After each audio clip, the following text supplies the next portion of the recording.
Bom, aproveitando esse tempinho aqui antes de dar 21, antes de começar, antes de dar 9 horas, tá? Esperando um pouco o pessoal chegar aí também. A gente vai se preparando. Para mim é um prazer sem igual, tá? Poder estar com vocês, poder estudar a palavra junto com vocês e poder trabalhar o Apocalipse de uma forma até um pouco mais intensa, né? Porque eu tenho dado esse estudo aqui, mas tenho dado esse estudo de uma maneira bastante, não vou dizer superficial, mas numa visão bastante aérea, tá? E hoje, nessas lives, a gente tem a oportunidade de nos aprofundar um pouquinho mais. Eu estava olhando alguns detalhes, relembrando alguns detalhes aqui das igrejas que a gente está trabalhando neste momento. As igrejas vão para a nossa segunda aula hoje, e nessa segunda aula, gente, paz, boa noite, viu, pessoal acenando aí, tá? Obrigado aí pela participação de todos vocês. Meu desejo é ser bênção na vida de vocês. Meu desejo é que quando a gente terminar esse estudo, você tenha um conhecimento, eu não vou dizer aprofundado, mas pelo menos razoável do Apocalipse, que você possa abrir o Apocalipse e entender as partes, né, o conteúdo do Apocalipse e até explicar para alguém, tá? Alguém me perguntou essa semana, a gente tem recebido alguns questionamentos aí pelo Zap, e eu já adianto para você, tá? Nas postagens tem lá sempre o meu telefone, um telefone de contato pelo WhatsApp, que você pode fazer a pergunta lá. Aqui eu não tenho condições de responder pergunta por causa da dinâmica dessa forma de estudo da live, né? Mas lá pelo Zap eu respondo, a gente até conversa pelo telefone, tá? E uma pessoa me perguntou essa semana sobre por que o número 7 é o número de Deus, tá? Algumas simbologias dentro do panorama bíblico não tem uma explicação, uma razão. Veio lá do Velho Testamento, veio da cabala judaica, dos simbolismos, tá? Então não tem assim uma razão. O número 7 é identificado como o número da perfeição e o número de Deus. O número 6, o número da humanidade, é o número que está mais perto de Deus, o que está mais próximo a Deus aí, né? Então não tem uma explicação que nós poderíamos entender como plausível, né? Por que o significado desses números, tá? E nós estamos caminhando aí dentro das igrejas, da primeira parte. Eu disse até numa postagem de áudio que entender as 7 cartas é como se fosse uma chave para abrir o entendimento de muitas outras partes do Apocalipse. Se a gente passa batido aqui nas 7 cartas, se você não entende a razão até de onde está inserida essas 7 cartas, onde estão essas 7 cartas, exatamente no início do Apocalipse. Se você não consegue compreender, você fica quase que como uma porta fechada, ou então o entendimento do restante do Apocalipse fica um pouquinho assim nublado. E conforme a interpretação que você dá nessas 7 cartas também, vai desenvolver um outro tipo de interpretação também do restante do Apocalipse. Disse aqui na aula passada que nós que somos conhecidos como pentecostais, ou os neopentecostais, né? O povo que crê no batismo do Espírito Santo, nós, de uma forma geral, essas igrejas, elas adotam uma interpretação do Apocalipse no que diz respeito à grande tribulação, no que diz respeito ao milênio, no que diz respeito ao arrebatamento da igreja, tudo numa linha só. Então nós costumamos crer, nós cremos, e existe base sólida, a bíblica sólida para isso, tá? Nós cremos que a igreja vai ser arrebatada antes de um período chamado grande tribulação. Nós cremos que depois desse período vai acontecer o Armagedon, Jesus vai voltar, Jesus vem primeiro nas nuvens, a igreja sobe. Quando passa o período chamado grande tribulação, que Daniel identifica como 7 anos, que também no Apocalipse aparece como 7 anos, mas nós vamos entender um pouco a respeito disso aí. Depois que termina a grande tribulação, Cristo vem vem com a igreja e vem com os seus anjos. Daí se estabelece um tempo chamado milênio. Então alguns creem numa doutrina do pré-milenismo, do pós-milenismo e do amilenismo, que não existe milênio nenhum.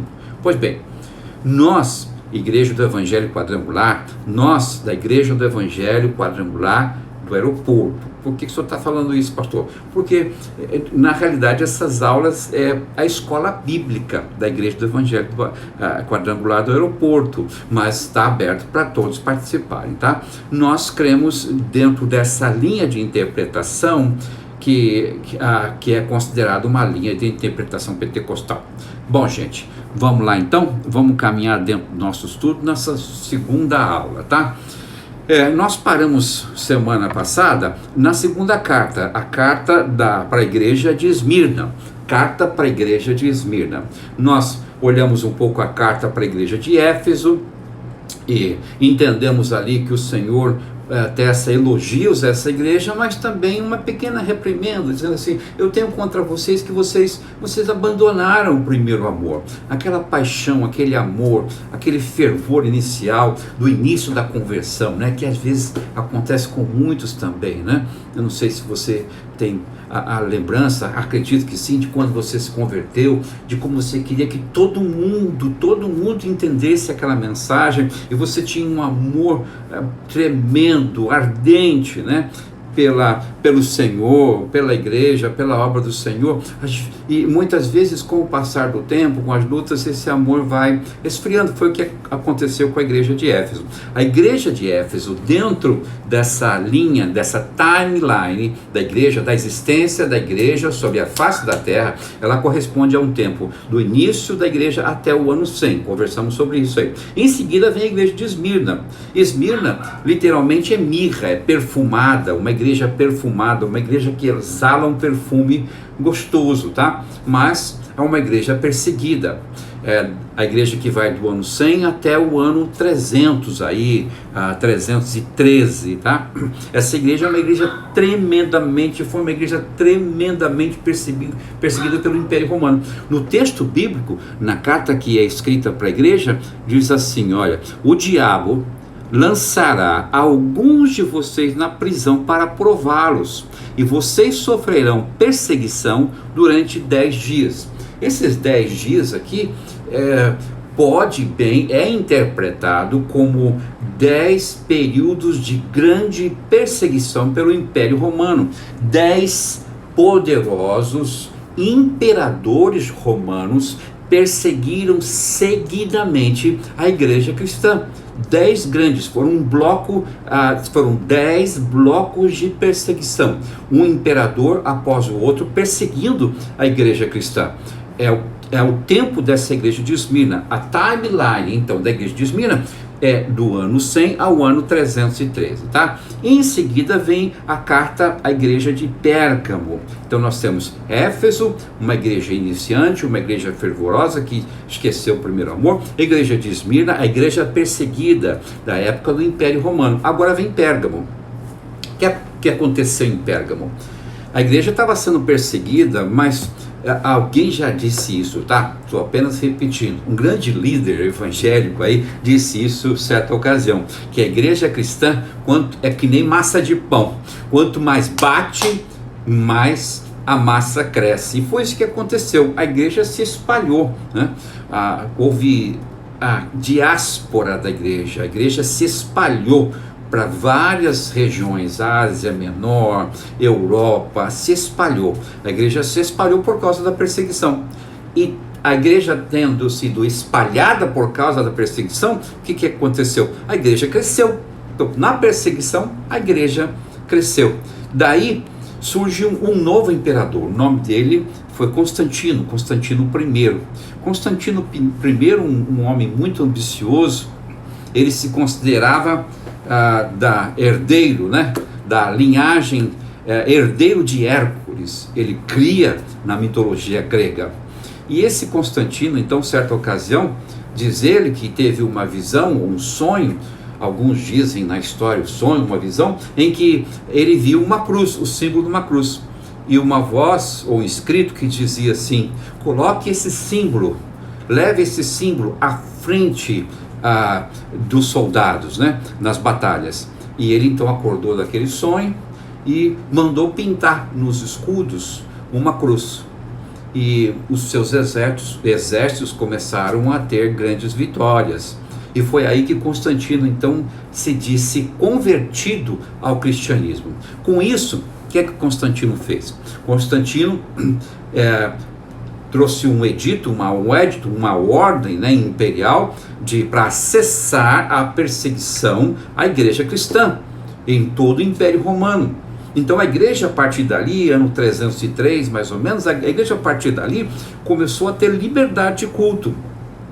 Mais tarde, ano 380, a igreja cristã se tornou a igreja oficial do Império Romano.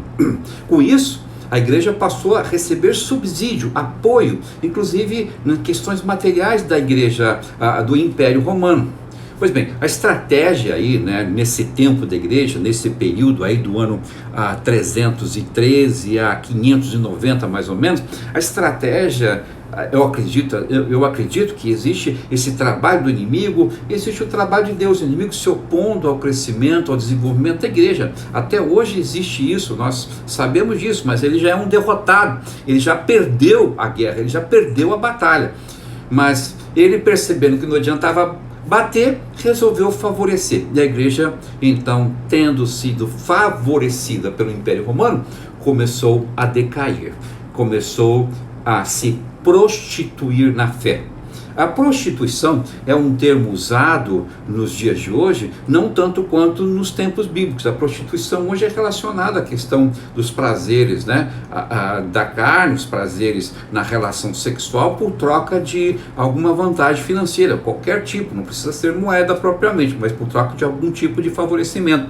A prostituição que aparece aqui no Apocalipse, diz que a igreja de Pérgamo aqui, ela cedeu para a doutrina de Balaão, Balaque e os nicolaítas, tem uma relação muito próxima com o abrir mão de coisas que eles criam, a fé cristã, padrões, princípios morais, princípios bíblicos, ensinamentos de Jesus, ensinamentos da Bíblia Sagrada, abriram mão disso por favores, apenas a troca de favores.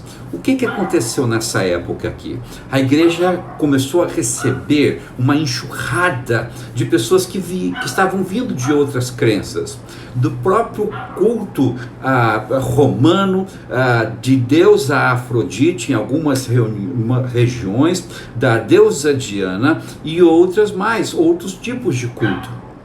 Essas igrejas do paganismo, né, esses cultos no paganismo, eles então, para se ajustarem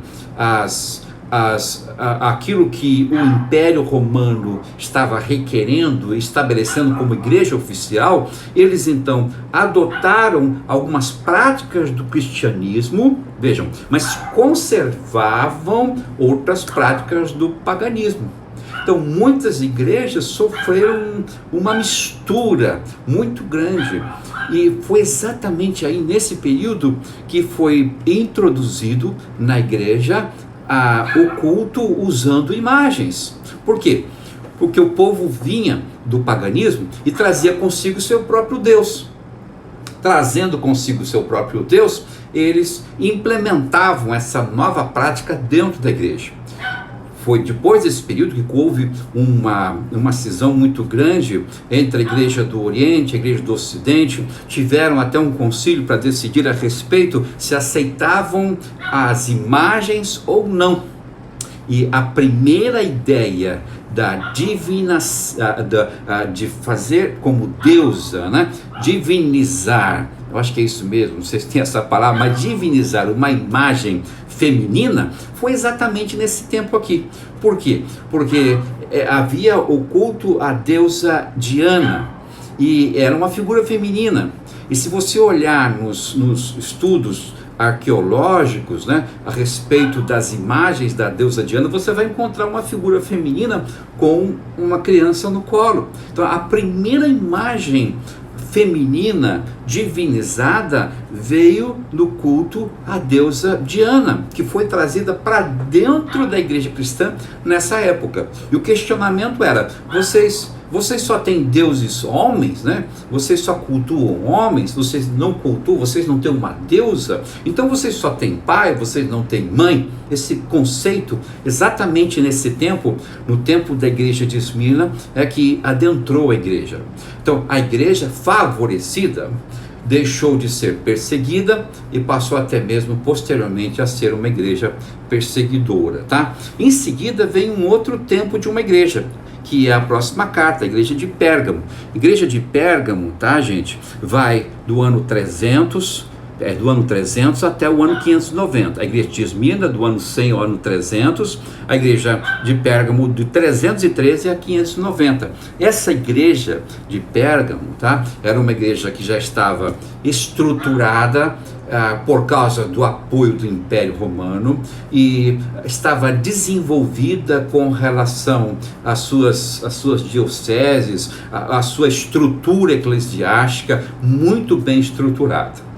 E existiam, paralelo a isso, também os reis. Existia o poder do rei.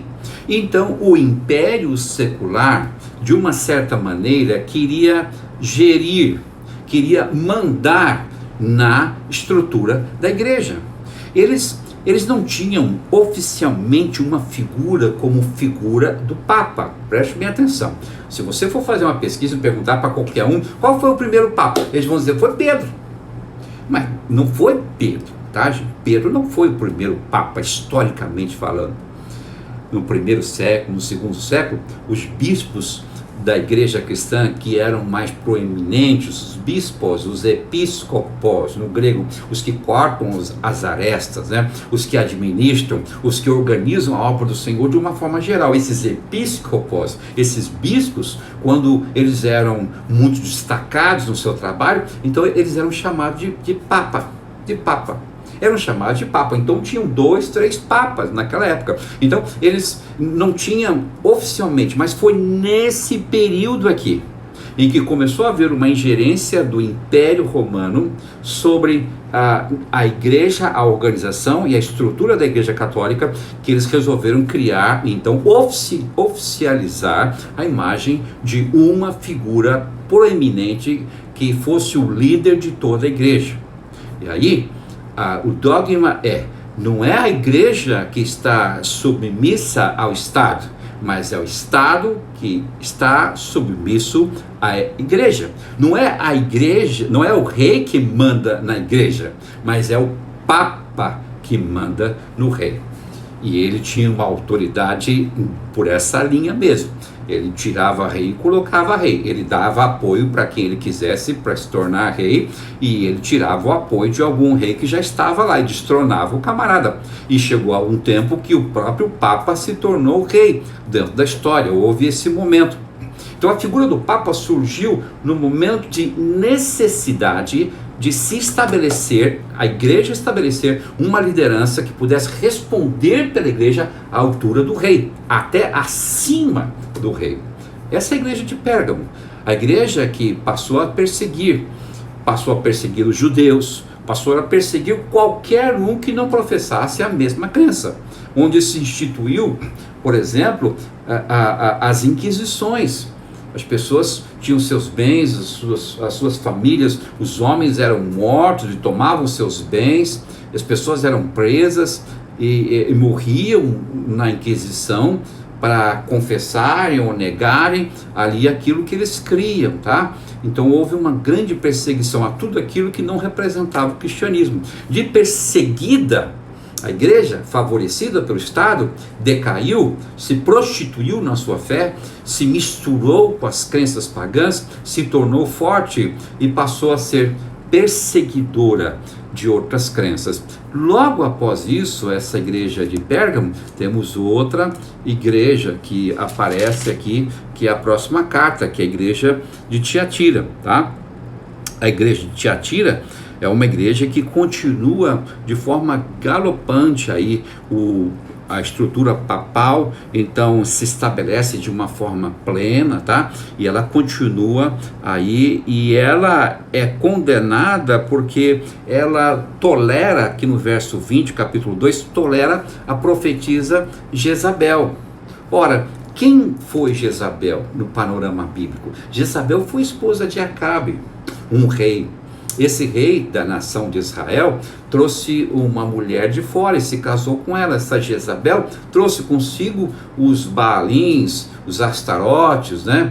E trouxe toda uma estrutura de culto do paganismo para dentro de Israel. Corrompeu Israel de uma forma avassaladora. Jezabel foi perseguidora dos profetas, matou os profetas, a ponto de Elias, num dado momento, falar com Deus: meu Deus, tira a minha vida, porque os outros profetas que existiam já morreram todos. Aí Deus falou: não é bem assim não a história, né? Porque Deus ainda tinha algo fazendo na vida de Elias. Mas a figura de Jezabel é a figura de alguém que corrompe, de alguém que leva a pessoa a deixar de crer nas verdades de Deus, na vida com Deus, e passa a crer em outras coisas. Muda a sua forma de crer. Essa é a figura. Então, Tiatira já tinha isso estruturado dentro da igreja. Para vocês terem uma ideia, já nesse tempo de Tiatira aqui, né, que vai de 590 até 1500 mais ou menos, dentro da timeline da igreja, nesse tempo aqui surgiram então a doutrina das indulgências. As indulgências era o poder que tinha a igreja de vender a salvação, vender o perdão, não a salvação, mas o perdão para os pecados. Então, se alguém tinha cometido pecado, um homicídio, alguma coisa, ela então fazia uma doação, e os valores eram pré-estabelecidos, eram pré-acordados, não era qualquer oferta, não era qualquer dinheirinho, não, conforme o tamanho do pecado, tinha que ser também equiparadamente o tamanho da oferta. Então eles pagavam um valor e recebiam um certificado com um selo ali da igreja, tudo, e eles guardavam aquilo para levar dentro do caixão, aquele papel, o camarada lá azul, né, colocava o papel no peito para quando chegar no céu mostrar para São Pedro que na terra teve os seus pecados perdoados. Se tivesse muito dinheiro, poderia comprar o perdão. Isso foi a doutrina das indulgências. Podia comprar o perdão de pecados para a família toda, para os meus filhos. Aí esse aqui não vai ter problema, eu vou pagar para o perdão de pecado, porque esse aqui é um capetinha aí, eu vou pagar para perdão de pecado para o resto da vida. Pode pecar à vontade, meu filho, que eu vou pegar com um certificado, que quando você morrer, você vai levar com você no seu caixão esse certificado. Então, era uma coisa assim, sem vergonha, era uma coisa deslavada, alguma coisa horripilante mesmo que acontecia. Essa doutrina das indulgências surgiu nessa estrutura da igreja, em que a carta escrita a ela, o Senhor fala: vocês estão aceitando esse tipo de doutrina no meio de vocês, né? Que é identificado como a Jezabel. Indo um pouco mais para frente, então, após 1507, na timeline da igreja, não sei se vocês estão entendendo isso, tá? Mas essas 7 cartas dizem respeito a 7 períodos da história da igreja. Pastor, mas essas igrejas não existiram? Sim, existiram. Existiram na Ásia Menor. Jesus trouxe a palavra do Apocalipse para João, que estava na ilha de Pátimo. Essas igrejas, elas estavam geograficamente dispostas numa forma de círculo, onde a primeira igreja de Éfeso está próxima, geograficamente falando, da última igreja, a igreja de Laodiceia. Então, nesse círculo de igrejas, carta após carta, identifica igreja local, mas numa interpretação de todo o livro, do conjunto da revelação do Apocalipse, elas se apresentam como a timeline da igreja cristã sobre a face da terra, desde o seu nascimento no Pentecoste até o arrebatamento da igreja. Esse período. E dentro desse período tem um período da igreja de Sardes. A igreja de Sardes é uma igreja que acha que está viva, mas está morta. A igreja de zumbi, né? a igreja dos zumbis. E o Senhor fala para ela aqui, ó, vocês conheçam as suas obras. Olha que interessante. Vocês têm fama de estar vivo, mas você está morto. É a igreja zumbi. Aliás, eu tenho uma pregação, né, um crente zumbi, dentro desse texto aqui. Esteja atento, verso 2. Fortaleça o que resta e o que estava para morrer, pois não achei suas obras perfeitas aos olhos do meu Deus. Lembra-se, portanto, do que você recebeu e ouviu. Obedeça e arrepende-se. Então, o que o Senhor está falando para a igreja de Sardes é o seguinte: olha, a coisa já chegou num limite. Exatamente esse tempo que a igreja está vivendo. Daí o que acontece? Começam a surgir os reformadores da igreja. Deus começa a mover no coração de homens e mulheres, não somente homens, tá? Calvino, Lutero, mas também mulheres. Começa a ler pessoas, nomes que não apareceram na história, mas que eles foram base, né? Fizeram parte dos degraus para desencadear todo o processo da reforma, conhecida como reforma protestante. Por que protestante? Porque homens protestaram contra a igreja católica, contra as doutrinas da igreja cristã da época, tá? Então, Deus levantou, por exemplo, Martinho Lutero. Martinho Lutero foi até a frente de uma grande catedral em Worms, lá, e Deus me deu o privilégio de visitar esse local, onde Calvino, inclusive, ficou preso, né? Onde Calvino teve a sua sabatina, passou por uma verdadeira inquisição lá, né, daqueles homens, querendo que ele negasse tudo que ele estava dizendo. Ele colocou as suas 99 teses, né, os textos lá, contra o que ele estava protestando. E a base maior era que a salvação, o perdão de Deus, não era através de obras meritórias, não poderia ser através de um esforço próprio, através de uma capacidade financeira, mas é pela graça. Então Lutero disse: olha, é pela graça que nós somos salvos, e graça é imerecido, a gente não tem como comprar o perdão de Deus. Lutero foi incisivo. Então surgiu aí o processo da reforma e começaram a surgir igrejas como Igreja Luterana, né? Algumas pessoas às vezes perguntam: você é protestante? Não, pelo que eu sei, eu não protestei nada. O protestante é aquele que historicamente veio desse tempo. Algumas igrejas vieram desse tempo aqui, desse período na era da reforma. A igreja metodista, a igreja luterana, tá? A igreja presbiteriana também, igrejas que vieram desse tempo, o tempo das grandes reformas. Pois bem, depois desse tempo da igreja de Sardes, nós temos duas igrejas finais, e a gente vai estar partindo para o encerramento hoje, depois a gente fazer alguns outros esclarecimentos, tá? Por quê? Porque no capítulo 4, versículo 1, nós temos o arrebatamento da igreja.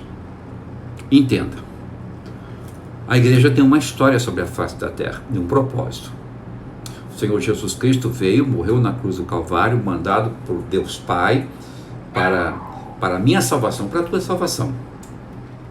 Ele subiu ao céu, mas deixou um Consolador, o Espírito Santo. Ele diz: deixarei um outro, né? Esse outro, no grego aí, não é um outro diferente, é o outro mesmo, um outro igual, um outro de mesma essência.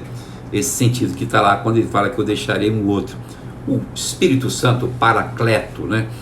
Ele tem estado conosco na igreja em todos esses tempos.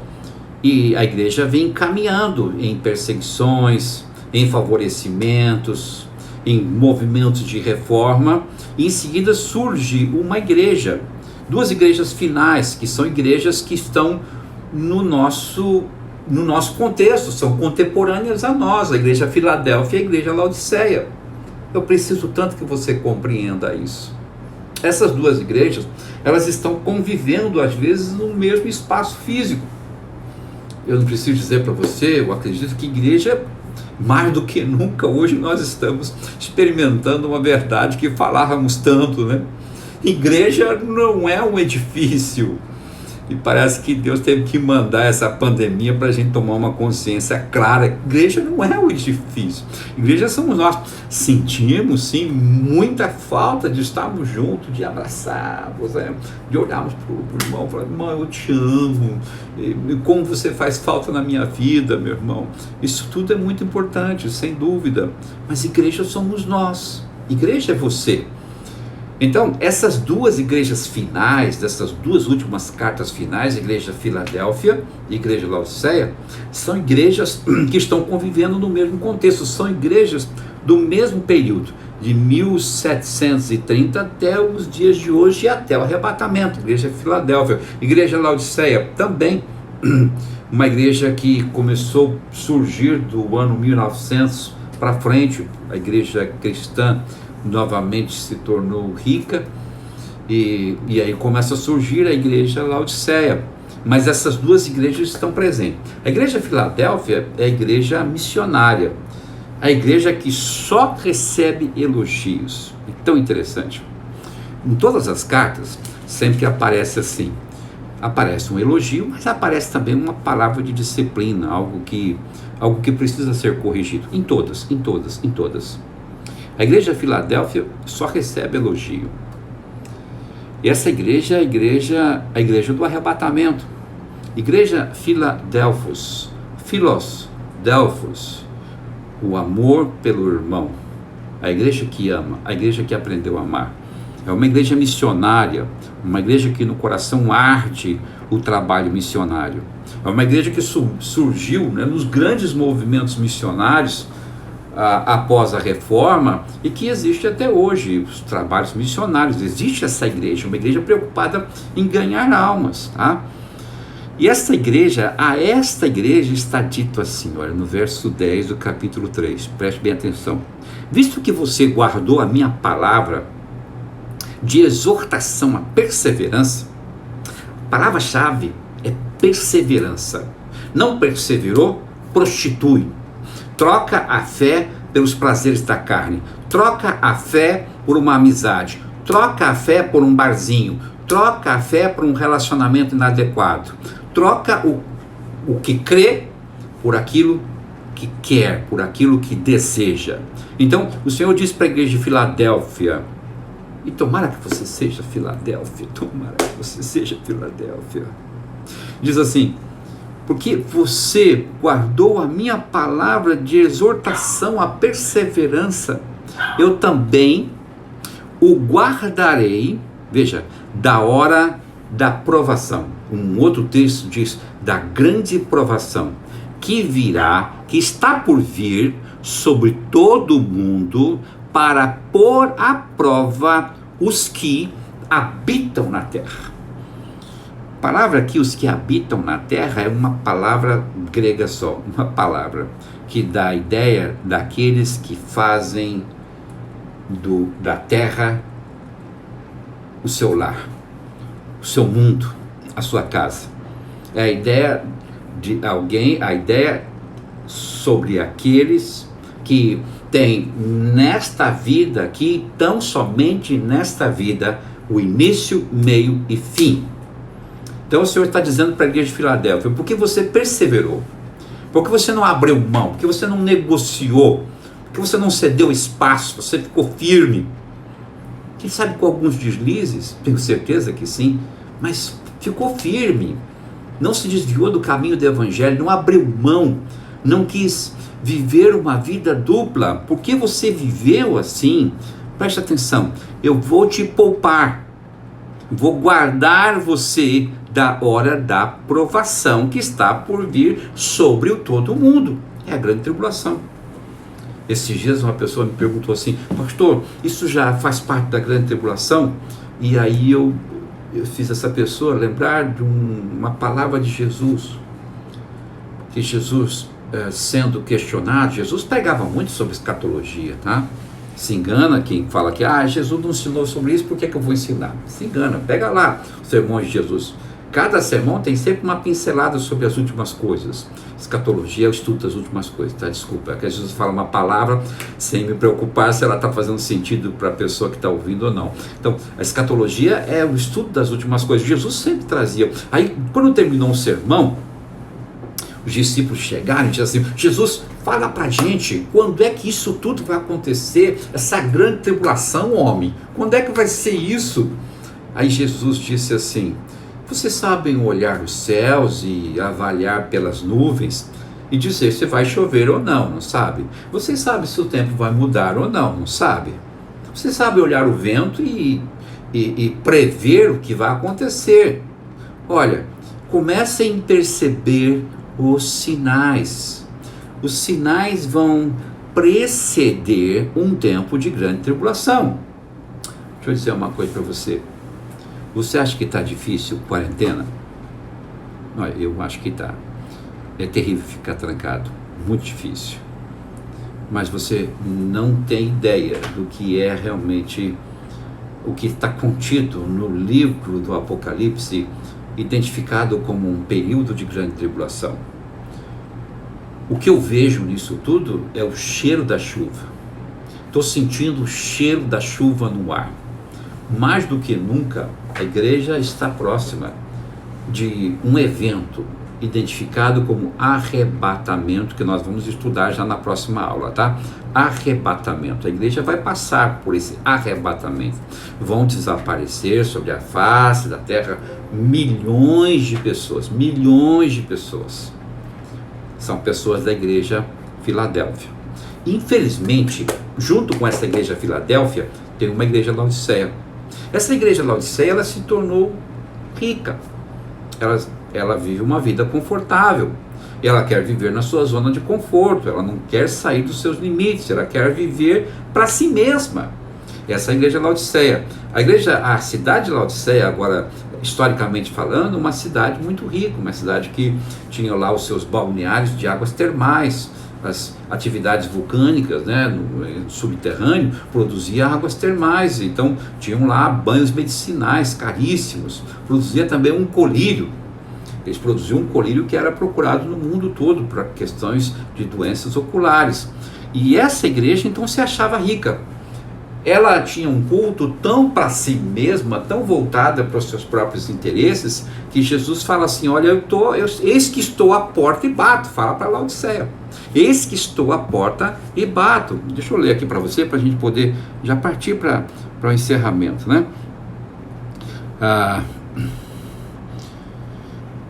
Eis que estou, verso 20, tá? Capítulo 3, verso: eis que estou à porta e bato. Se alguém ouvir a minha voz e abrir a porta, entrarei, cearei com ele, ele contigo, e ele comigo. Esse texto eu mesmo já preguei, evangelismo, abrir a porta do seu coração, tá? É bonito, mas na verdade aqui esse versículo fala de crente. Esse versículo fala de igreja. Igreja que está lá dentro, reunida, cultuando. O que Jesus está dizendo? Está cultuando não sei o quê, que eu não sou, porque eu estou do lado de fora. Ele está batendo lá de fora, o povo está lá, ele está batendo lá de fora. Ele diz: se vocês deixarem eu entrar, a gente pode até conversar, mas por enquanto eu estou do lado de fora. Essa é a igreja de Laodiceia. E essa igreja de Laodiceia recebe uma reprimenda tão forte. Ele diz assim: eu repreendo e castigo aqueles que eu amo. Por isso, seja diligente e arrependa-se. E para terminar, ele fala assim: vocês não são quentes nem são frios. Porque se fosse frio eu poderia tentar aquecer. Se fosse quente estava bom. Mas vocês são mornos. Porque vocês são mornos numa temperatura de água que provoca vômito. Ele diz assim: eu estou a ponto. Ele não diz que vai vomitar. Ele diz: eu estou a ponto de vomitar vocês da minha boca. Ora, qual é o simbolismo que está por trás disso? Algo que está dentro do organismo, que vai ser colocado em dado momento para fora, por provocar essa emese, essa ânsia de vômito, esse esforço para colocar para fora. É completamente contrário da igreja Filadélfia. Então eu quero que vocês entendam, essas duas igrejas nessa timeline da igreja, desde o seu nascimento do Pentecoste até o arrebatamento, na parte final dessa timeline, existem duas igrejas que estão vivendo conosco, estão ao nosso lado, estão conosco nos dias de hoje. E quem sabe nesse tempo aí de quarentena vão se definir pessoas que estavam bem mornas aí, vão, né, voltar aos pés do Senhor, quem sabe. Mas o Senhor disse para essa igreja de Laodiceia: eu vou colocar vocês para fora, eu vou deixar vocês de fora. Pastor, o Senhor está querendo dizer que no arrebatamento da igreja haverá um povo dentro da igreja que vai subir e haverá um povo dentro da igreja que vai ficar? Querido, querida, eu queria falar alguma coisa diferente para você nesse momento. Eu queria dizer assim: não, a igreja toda vai subir, oh glória a Deus. Eu queria dizer isso, mas eu não posso. Eu não posso ler o texto bíblico, eu não posso ler um texto apocalíptico como esse. Eu não posso deixar de ouvir palavras de Jesus dizendo: estarão duas num campo trabalhando, uma será levada e outra será deixada. Estarão dois numa cama, um será levado e a outra será deixada. Eu não posso desconsiderar informações que vieram da boca de Jesus Cristo a respeito desse momento chamado arrebatamento. Temos duas igrejas convivendo no mesmo espaço, vivendo dentro da mesma período da timeline. Igreja Filadélfia, que vai ser poupada, porque vocês foram perseverantes, não abriram mão, não negociaram, não se deixaram levar pelo sentimento, não tem nada a ver, não se deixaram conduzir pelo comportamento de que não tem nada a ver. Isso não tem nada a ver, pastor. Quantas vezes eu já ouvi isso nesses últimos 5 anos de ministério, principalmente nesses 5 anos últimos. Isso não tem nada a ver. Aquele que perseverou, segundo a igreja Filadélfia, é a igreja que vai ser arrebatada, vai ser poupada. E a igreja Laodiceia, a igreja que levou a coisa brincando, que achou bonito estar na igreja, que achou bonito fazer parte de uma igreja, mas que na realidade a vida fora da igreja não tem muito a ver com a vida dentro da igreja e com os padrões dentro da palavra. Essas 7 cartas são 7 cartas que identificam os 7 períodos dentro da igreja. E nós estamos vivendo sem dúvida alguma. E não é alguma coisa que só eu concordo não, querido. Eu não sou uma voz que clama no deserto, não. Não sou uma voz solitária, não. Junto comigo estão aí milhares de pessoas que estudam o Apocalipse, que entendem esse momento que nós estamos vivendo. Mais do que nunca, a igreja nunca esteve tão perto de um último evento na história da igreja, que é o arrebatamento. Veja, o Espírito Santo desceu, passou o período da igreja sobre a face da terra, agora a igreja sobe. A igreja sobe. O arrebatamento. O trabalho do Espírito Santo dando suporte, consolando, trazendo a convicção do pecado, da justiça e do juízo, até o arrebatamento da igreja. Depois do arrebatamento da igreja, vai se desencadear uma série de eventos que nós vamos estudar aqui dentro do Apocalipse. Quero continuar com você. Quero que você continue. Nessa nossa live, próxima quinta-feira, nós vamos estar conversando sobre o arrebatamento. Se a gente não tiver sido arrebatado até lá, né? Quinta-feira que vem. Se você quiser perguntar alguma coisa, eu já coloquei aí nas postagens o meu zap, você pode usar até mesmo aí o Messenger, ou você pode usar aí a comunicação através do Instagram, que eu nem sei como é que chama, pode fazer perguntas por aí, eu vou te responder, tá? Eu não tenho todas as respostas, mas eu estudei um bocadinho sobre o Apocalipse, eu acredito que eu posso ajudar você a esclarecer algumas coisas, tá certo? Querido, fique firme, querida, fique firme. Quinta-feira que vem, 9 horas da noite, nós vamos estar juntos. Deixa eu orar por você, Deixa eu abençoar você neste momento. Pai, toma nas tuas mãos o teu filho, a tua filha, que ouviu essa palavra, esses esclarecimentos sobre essas 7 cartas dentro do Apocalipse. Que o teu Espírito Santo use essa palavra, que ao dormirem eles possam sonhar com revelações que vêm do teu coração para o coração deles. Desperta, Senhor, aquele que está desanimado, desperta aquela, ó Pai, que está, quem sabe, ou aquele tendo, ó Pai, inícios de decisões ou relacionamentos, ou dando passos que estão, ó Pai, quem sabe de pouquinho se afastando do Senhor. Fala a este coração, toca, Senhor, nessa vida, para que ele ou ela possa se despertar e estar pronto para o momento que vai soar a trombeta e a tua igreja vai subir. E a nossa oração, Pai, a nossa oração é: ora vem Maranata, ora vem Senhor Jesus.